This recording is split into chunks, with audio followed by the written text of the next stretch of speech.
They want you to try. It's a way to welcome you to be with them. If you want to try, go ahead, but I'm not responsible for it.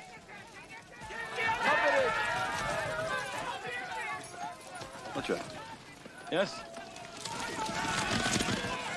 What are the rules? Well, you have to take the sheet once around and then throw it in the circle. Why? Because there is a circle there. That's it. That's it. Very simple. Like football. God must love crazy people. Why? He makes so many of them.